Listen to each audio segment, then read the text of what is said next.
whatever part of the world you're currently watching and listening to our video blog. I figure go out for a walk. It's nice and warm outside now, actually, and it's been a few days since I have last done my video blog, so I'm glad that I get to exercise today, stretch my legs for a little bit, and talk about the current situation in Europe. You know, you would think in the year 2025 people will be interested in developing markets, you know, promoting peace, preventing conflicts and war. But here we are again.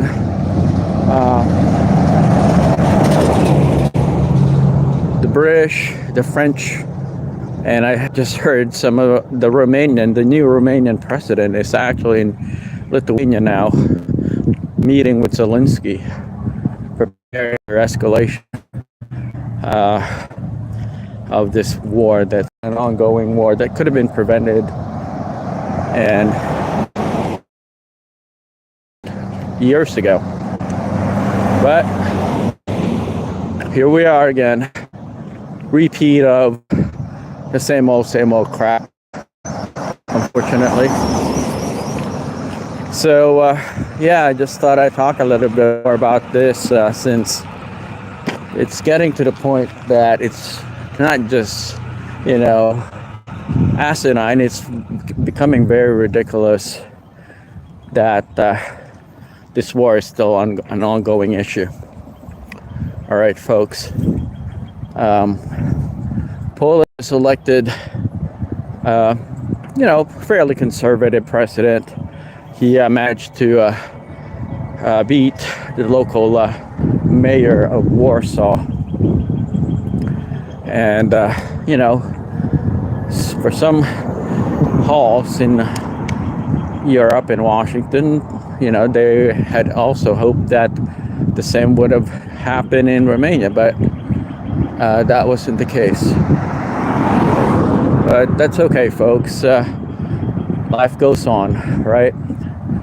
And I hope that, you know, calm and reason, logic would prevail in Europe, because many people have already been affected by this war.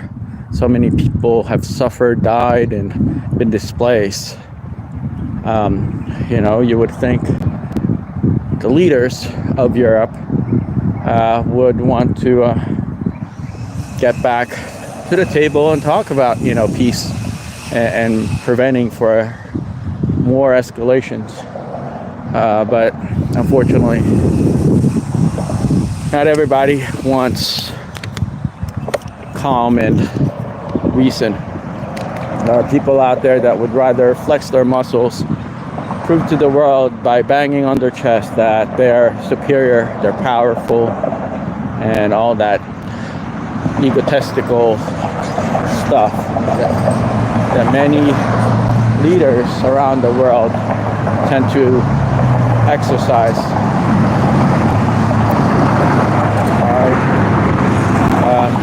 Yeah, so it's very unfortunate that the war is still an ongoing issue, but it seems like certain decision makers simply don't realize the gravity and the long-term ramification of these kinds of stuff.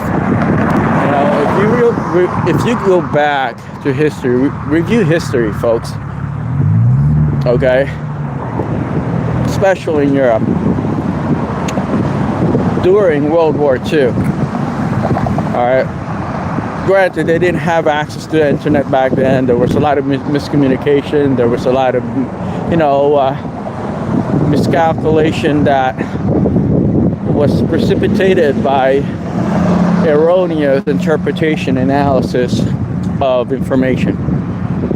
But today, it's almost impossible to misinterpret, you know, information unless you purposely try to spin information and miscalculate intentionally to amplify, you know, this issue, this conflict. If you want it to keep on going, then obviously you're not going to be talking about facts. But for those of us that try to research things and listen to varying school of thoughts and opinions, it's pretty simple to know and understand that the war could have been prevented, and it should have been done with, over with now. 3 years on an ongoing war should have been done by now. But yet, here we are again. The people that are meeting in Lithuania are reassessing, okay, how to continue to support this conflict, okay, and so weird that when calm and peace are in high order, you would still have these kinds of people that are basically, trying to fan the flame. Alright, this guy's ahead of me is acting a little strange. Keeps staring at me over here, but anyway. Yeah, so that seems to be the issue, folks.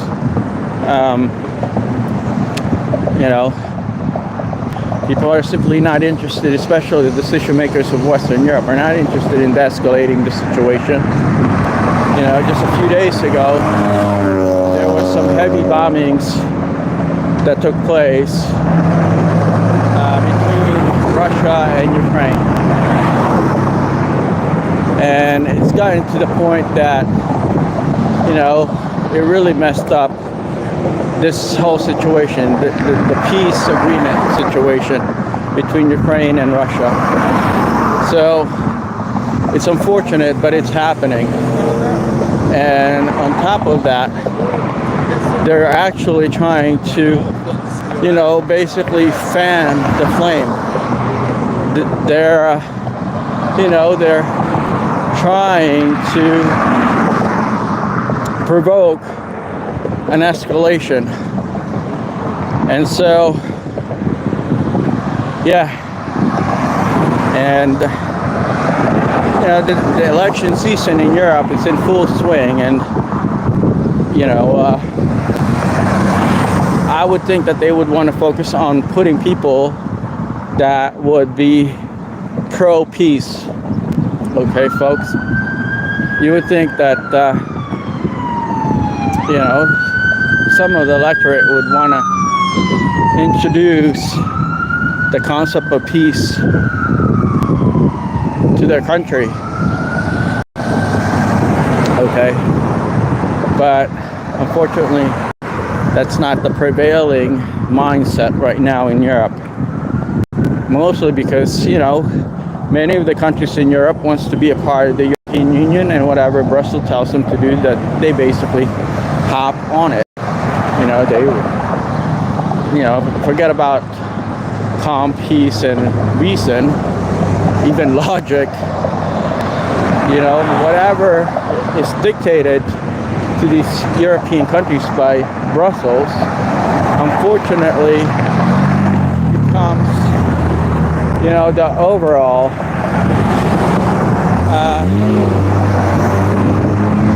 marching order for every country in Europe. So now, at least Poland has managed to elect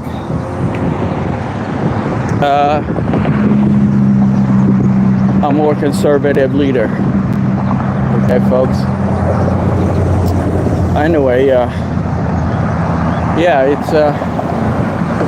it's gonna change somewhat the dynamics of the Eastern Central European, corridor pertaining to Ukraine.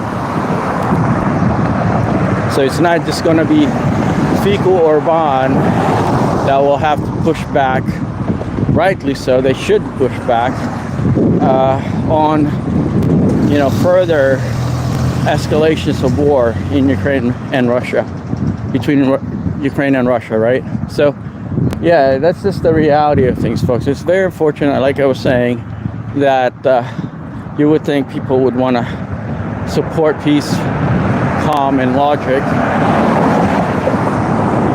but that wasn't the case, unfortunately, in some countries.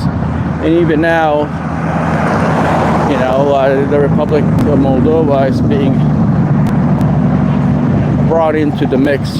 They're starting to become a participant of what's going on in Ukraine,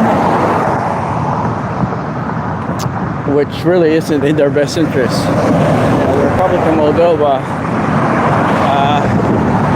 is such a small country that also has a territory within its territory that belongs to the Russian Federation, okay, in Transnistria. So really, it's not in their best interest to get into the mix, but I guess Maya Sandu, the prime minister, is heavily vested in becoming a part of the European Union. So now she's basically trying to amplify the overall forced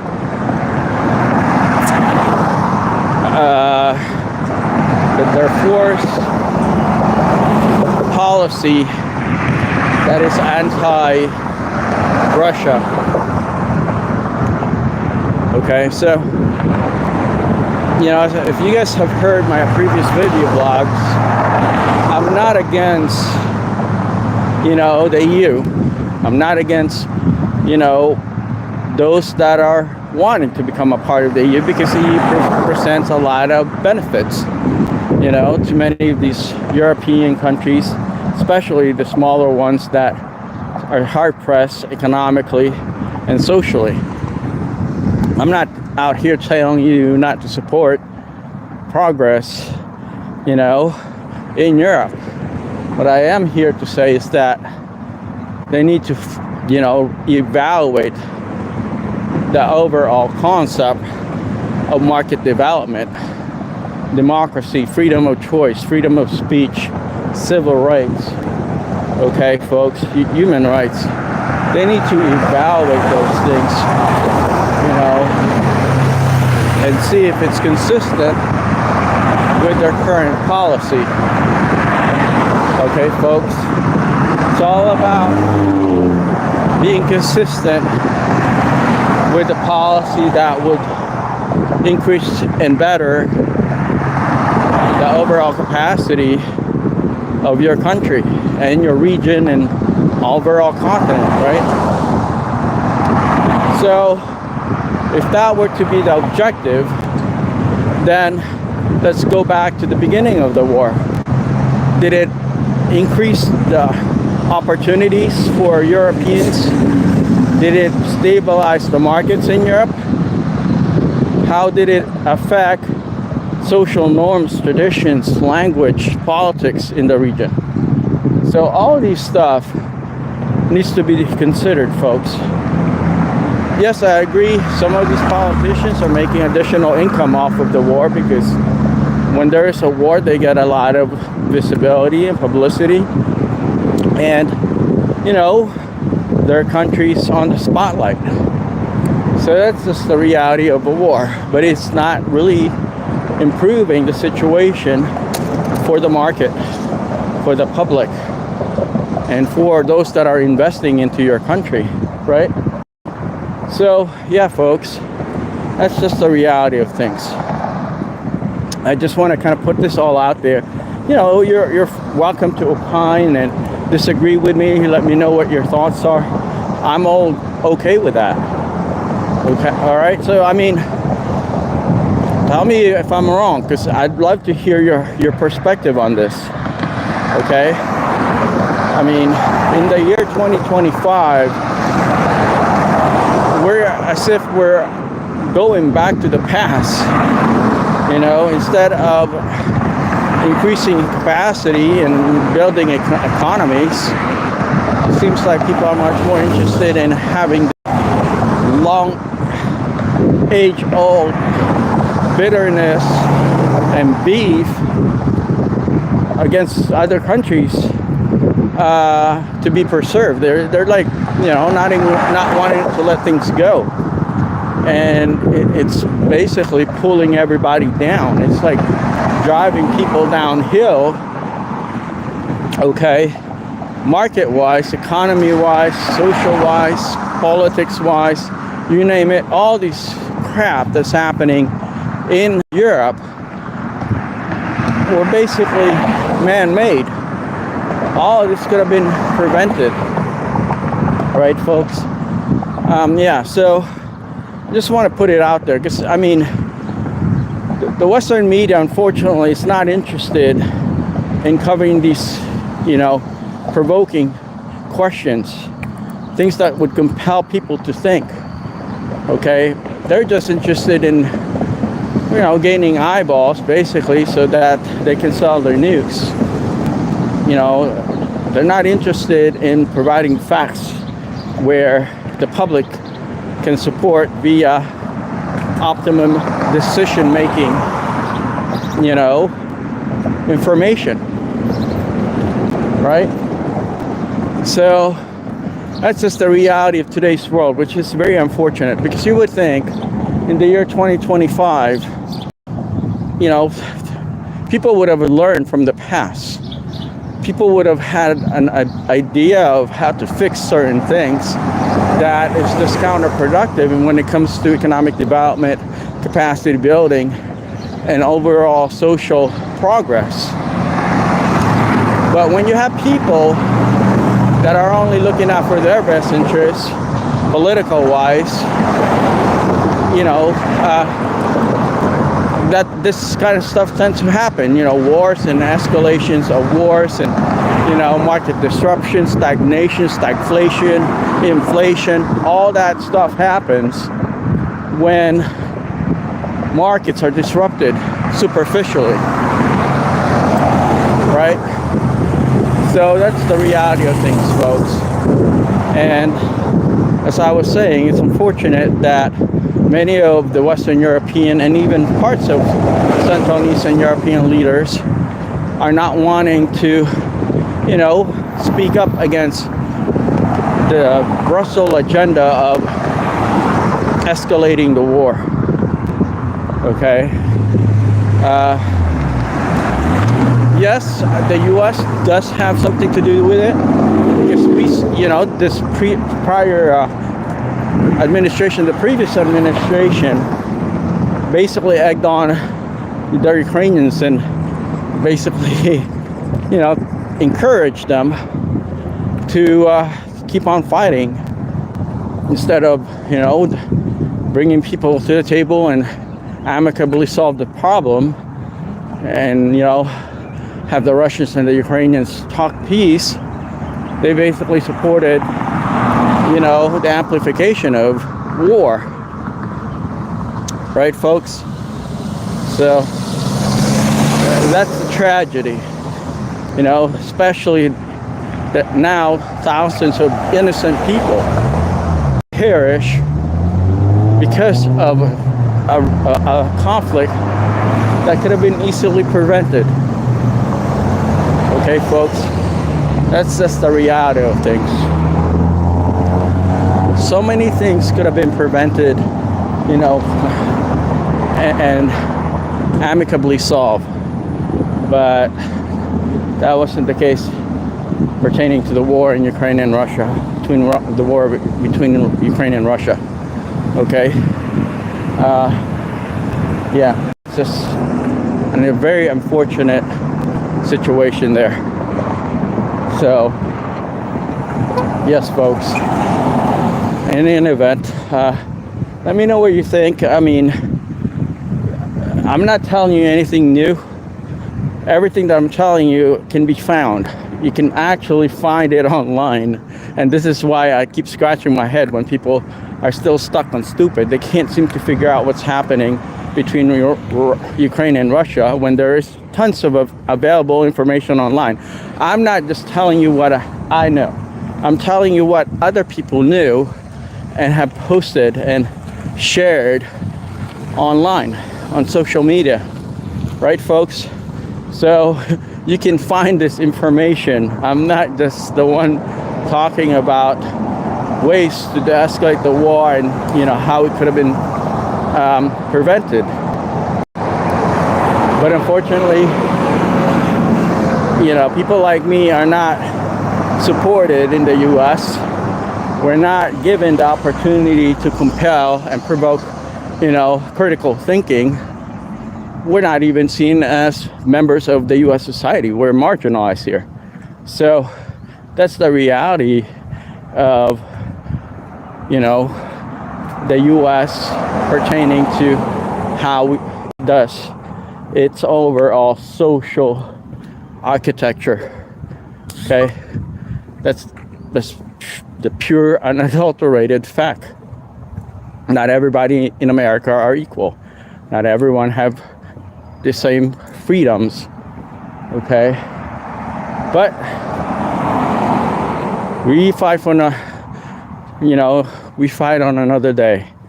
We'll just keep on exposing the misaligned and disjointed, corrupt garbage, okay, that the powerful elites of America are sharing out there and trying to influence people with, okay? With this said, my name is Al Mina. I'm the concept author of Faceconomics, the utilization of the social media platform in economic development worldwide. So folks, think about what I'm talking about now. Granted,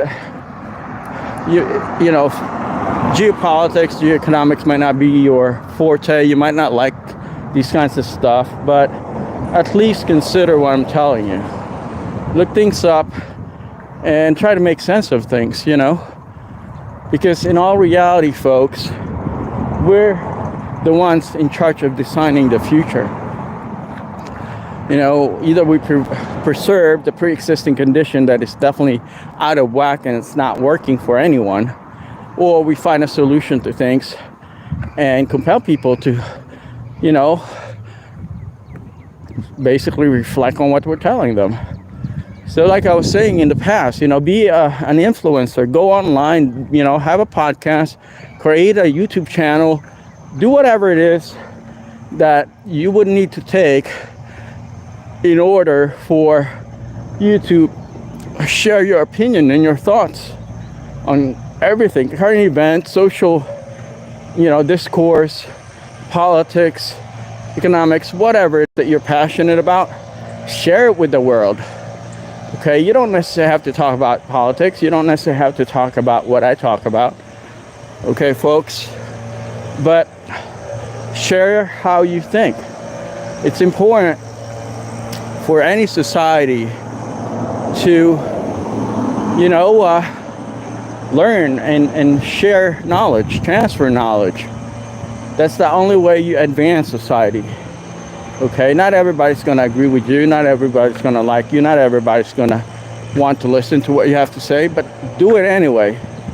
All right, folks.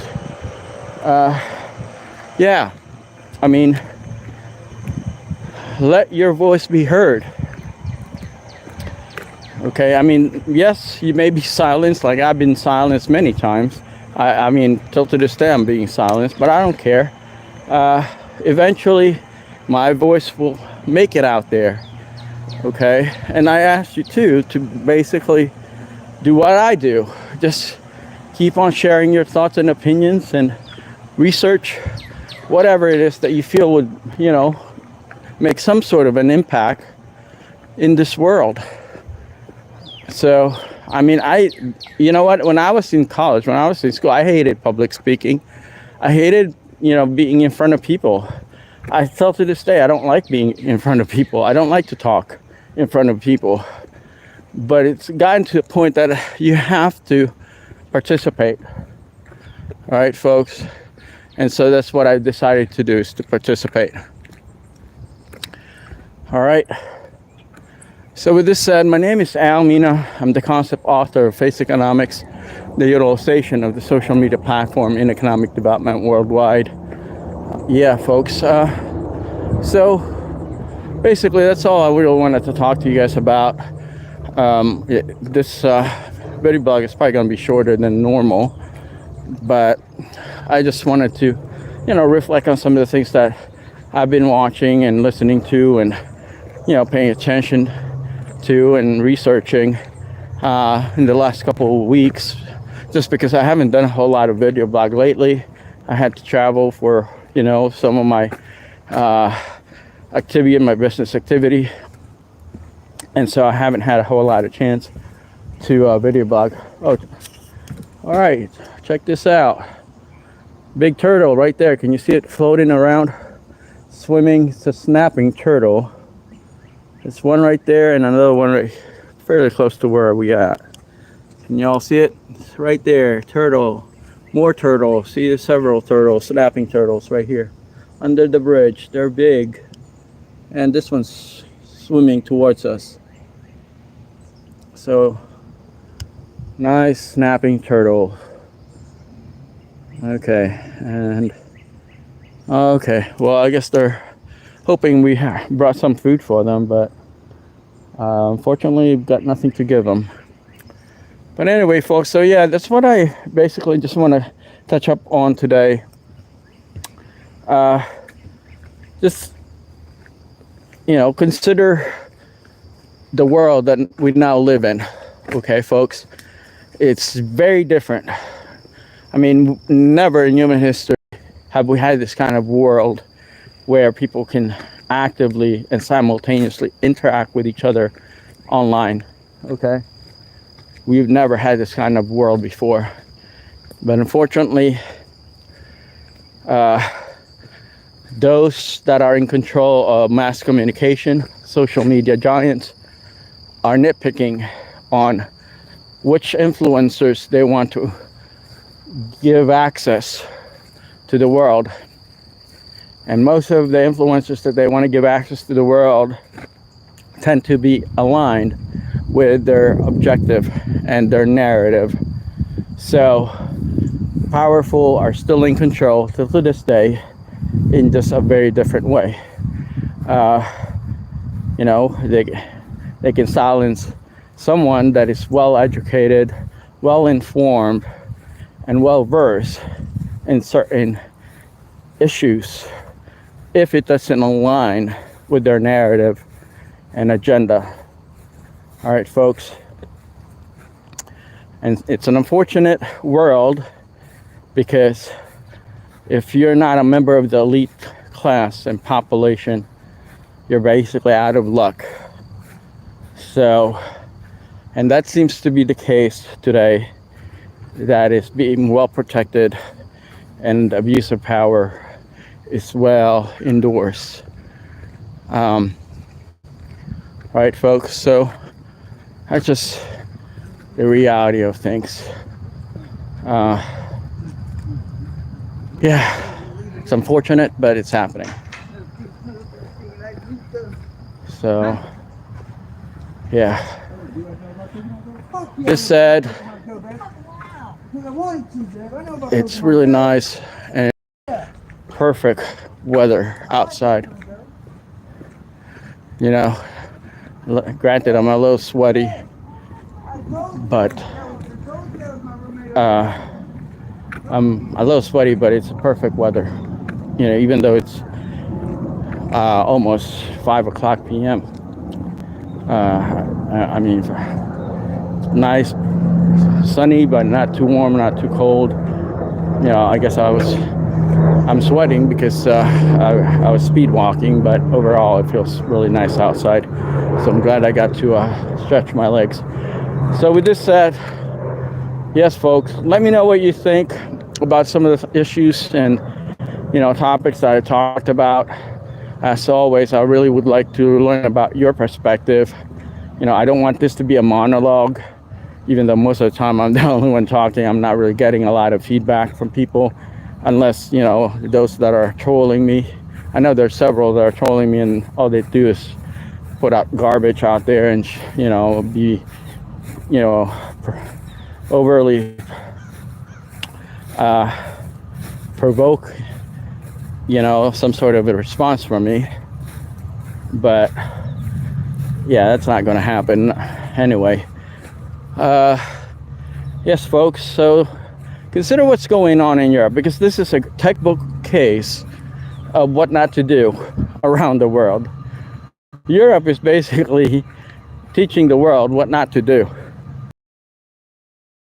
Learn as much as you can from this conflict in Ukraine between Russia, so that you, whatever part of the world you're in, will not have to mimic and replicate this situation.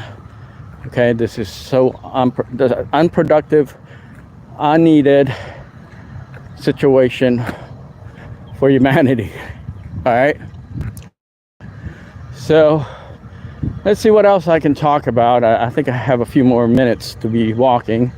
I know I mentioned it's going to be a shorter video blog today, but I kind of want to just walk more because I like to walk. Okay, I don't know if you guys are aware of this, but whenever I'm overseas, whenever I'm abroad, I like to walk overseas. And now that I'm back in the US, I still want to walk. It's just that there isn't a whole lot of places to go to by foot, you know, because obviously we drive everywhere just because of the size of the country and even the cities. But yeah, so anyway, I'm gonna just keep on walking and talk about certain stuff that I think would be of interest to people. All right, so let's kind of diversify a little. You know, instead of talking about the war in Europe, let's talk about some of the things that are good happening, which unfortunately there isn't a whole lot, but I'm trying to kind of rack my brains and kind of, you know, identify one or two issues to talk about that is actually positive in, you know, America or wherever in the world. So one thing that I do see positive in America, though, today is that most Americans are willing to learn the truth. And that's something that wasn't, you know, the case in the past. You know, I did have a mentor back in college from the South who always say there are people that are stuck on stupid. But luckily nowadays, people in America no longer wants to be stuck on stupid. They might not agree, they might not take things seriously, but at least they don't want to be stuck on stupid anymore. All right, so that's always a positive thing when people have an open mind and they're wanting to, you know, at least consider facts. All right, you know, it's extremely important to have a society that is open to, you know, analysis. It's open to, you know, varying school of thoughts and interpretations of facts. You know, because at least that's a sign that society is not, you know, a stagnant, you know, similar to a communist society, for example, or a dictatorship, or a tyrannical, you know, society. At least there's still a lot of pushing back from majority of you know, Americans that they're wanting to learn about facts, about the truth. So that's something positive, right? Granted, you know, many don't have a reference. They don't really have any prior knowledge of the facts, just because, you know, if it's all hyped up, then that's the only time people really pay attention. So they don't really get or have had prior knowledge of issues. But still, you know, I'm glad that most Americans are open to, you know, at least evaluating and listening to information. All right, folks. So that's something positive that I really would like to share with you, even though there isn't a whole lot of positive things right now going on in America. Outside of politics. I'm not just talking about politics, okay? So anyway, what else is going on? So it's summertime, and it's already June. It feels like it's actually, a little bit later than June. It feels like mid-July for some reason. I don't know what it is. Maybe just because of the overall transition in weather and abundance of sunlight. But it feels good to be walking, so that's all that matters. So folks, thank you so much for your thoughts again, to those of you that have shared them with me, and also for your continuous support, and for subscribing to our channel and listening to my video blog and podcast.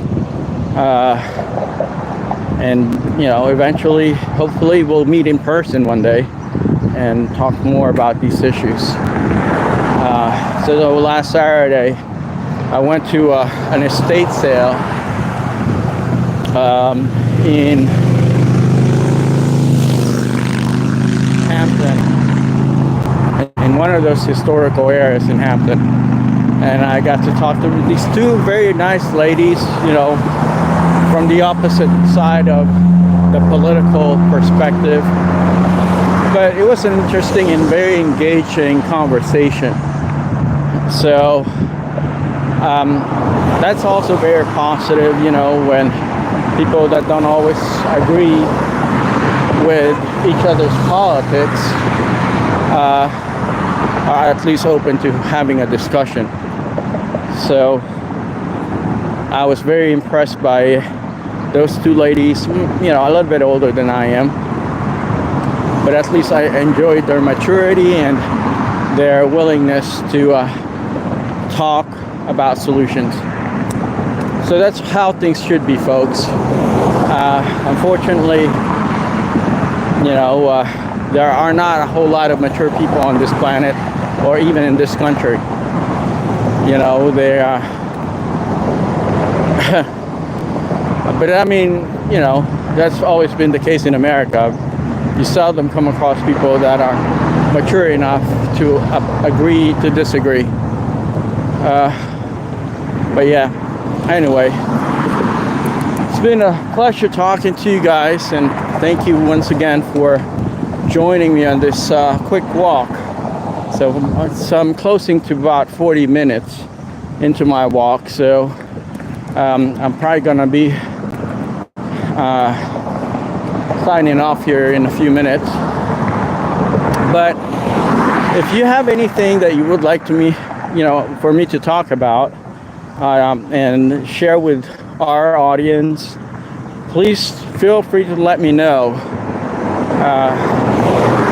It's important that you share your thoughts with me, because I don't want this to be a one-sided, monologue in which all I do is tell you how I think and how I feel and what my opinion is. I want this to be an interactive approach to knowledge transfer. That's the whole idea behind my concept, the utilization of the social media platform in economic development. So knowledge transfer is readily accessible and it's fluid among people around the world.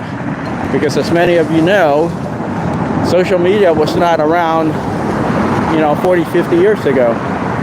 And that's why there was a lot of animosity, conflict, misunderstanding, you name it, among people groups that escalated and precipitated into new generations because they never had the opportunity to learn from each other.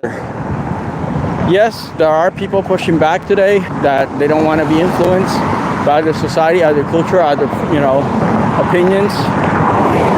Yes, that's still happening, but it's slowly you know, it's slowly diminishing because most of the younger population today are not just being influenced by their national norms, culture, traditions. They're actually influenced by the world, and so things have definitely changed compared to their times when their parents, grandparents, and great-grandparents were growing up.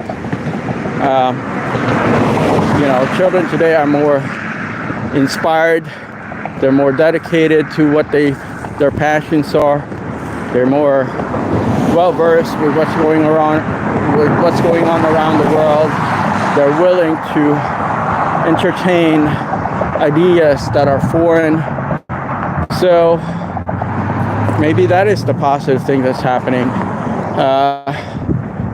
that is not typically addressed, you know, by the national organization on broadcasting, typical broadcasting channels, you know, you name it, everything.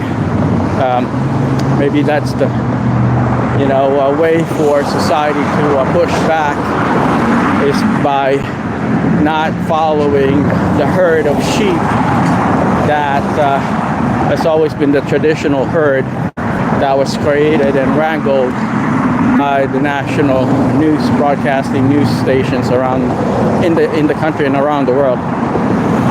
So maybe that is something that is positive.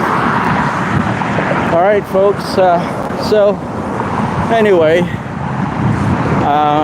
thank you once again for your time and joining me on my video blog walk today, and look forward to our next conversation.